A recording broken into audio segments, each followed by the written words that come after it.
It strikes me that anyone who experiences the direct effects of global warming doesn't doubt its imminence.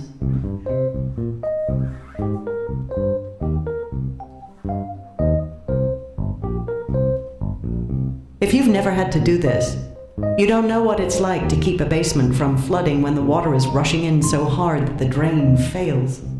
It's the end of winter, so the water is still icy, the rain painfully cold.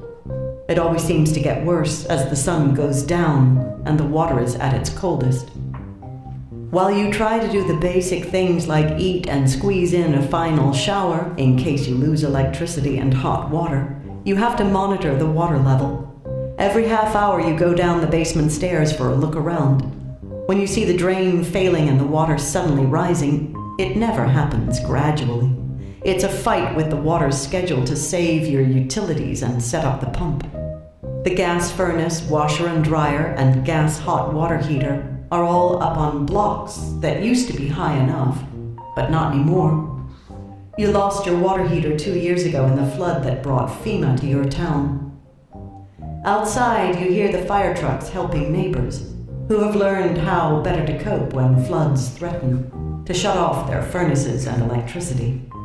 You have nowhere to go, so you have to win this battle with the water.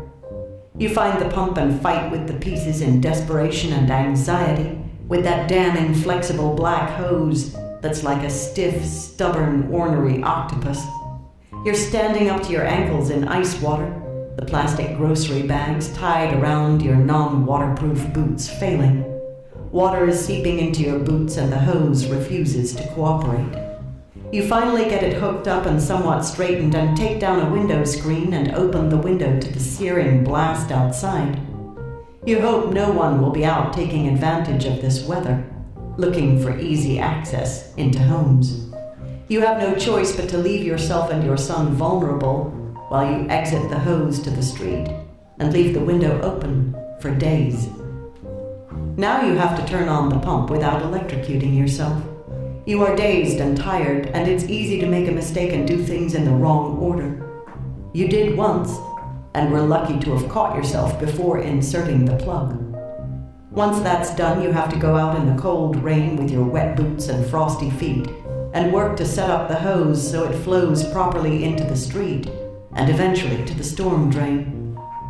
It's cold. Did you say that already?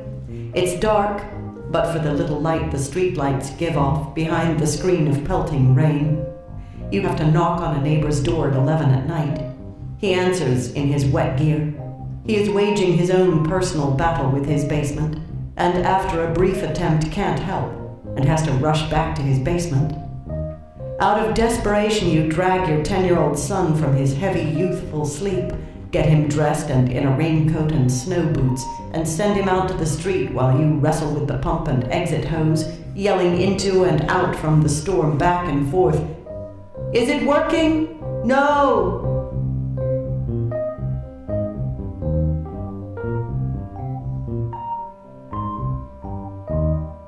This goes on while the water is an inch from putting out the gas water heater.